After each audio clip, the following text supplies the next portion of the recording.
Baik, perkenalkan, saya Michelle Lucia dengan NIM 2020700014. Di sini saya akan menjelaskan mengenai breast cancer atau kanker payudara. Ini merupakan suatu keadaan pembelahan dan pertumbuhan sel yang tidak terkendali atau abnormal, baik itu berasal dari kelenjar meme itu sendiri, ataupun dari jaringan penunjang atau jaringan di sekitarnya. Untuk patofisiologi dari breast cancer ini, yang pertama adalah kanker payudara primer, di mana seperti yang sudah dijelaskan tadi bahwa terjadi pembelahan dan pertumbuhan sel yang tidak terkendali.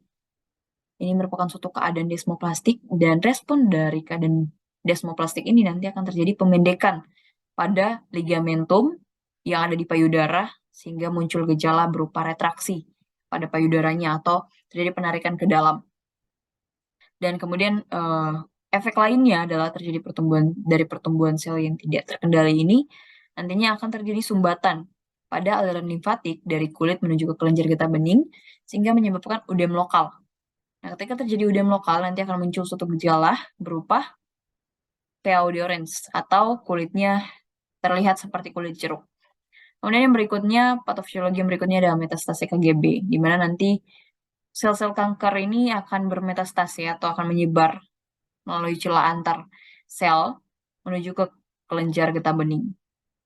Bisa di aksila ataupun di leher, di bagian regio coli.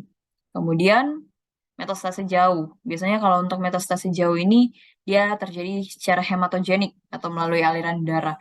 Dan organ-organ yang paling sering terjadi metastasis untuk breast cancer ini yaitu tulang, paru-paru, pleura, juga hati.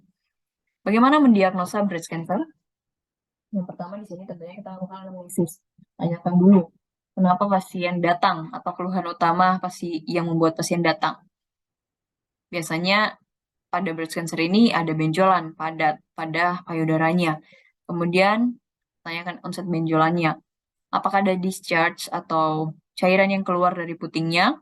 Kemudian ada benjolan di aksila ataupun di leher atau tidak? Dan ada udem pada lengan atau tidak? Lakukan pemeriksaan fisik, yaitu yang pertama pastinya kita lakukan inspeksi. Lihat dulu keadaan superficial dari payudara pasien. Kemudian lakukan palpasi. Palpasi, kita lakukan perabaan untuk mengetahui lokasi berdasarkan kuadran, kemudian bisa dilakukan pengukuran juga kira-kira besaran dari benjolan yang ada di payudara pasien. Kemudian lakukan penunjang. Pemeriksaan penunjang itu bisa mamografi, biopsi atau fine needle aspiration, kemudian USG dan MRI. Nah, untuk diferensial diagnosa, karena ini merupakan suatu gangguan pada payudara yang memiliki breast cancer ini memiliki persamaan, sebenarnya memiliki kesamaan dengan breast abscess, fat necrosis, fibroadenoma, dan mastitis dari gejala-gejala yang muncul. Sehingga kita harus lakukan penunjang lebih dalam lagi. Untuk komplikasi dari penyakit breast cancer ini, pertama pastinya ada infeksi, akibat mungkin dari proses pembedahan dan sebagainya. Kemudian ada rambut rontok, masalah kesuburan, mual muntah, dan diare. Ini biasanya merupakan suatu komplikasi dari dilaksanakannya tata laksana berupa pemberian atau pengobatan pada saat radioterapi ataupun kemoterapi. Kemudian ada komplikasi yang berikutnya adalah psikis dari pasien, psikologi berkait dengan psikis dari pasien. Karena seseorang dengan penyakit seperti ini, penyakit yang cukup menakutkan sehingga membuat pasien depresi biasanya. Dan komplikasi paling parah yaitu kematian. Untuk treatment dari breast cancer, di sini yang pertama adalah neoadjuvan atau tata laksana yang dilakukan sebelum dilaksanakan pembedahan. Neoadjuvan ini biasanya dilakukan kemoterapi ataupun radioterapi. Untuk operasi atau yang berikutnya adalah pembedahan. Untuk operasi dan pembedahan seperti mungkin pengangkatan dari payudara pasien.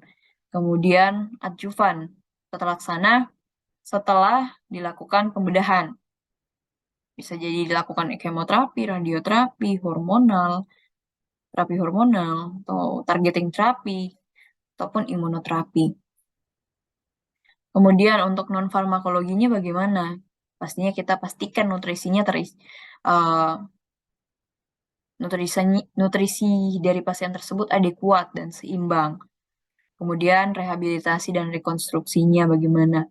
Diedukasikan mengenai sadari atau pemeriksaan pada payudara sendiri. Untuk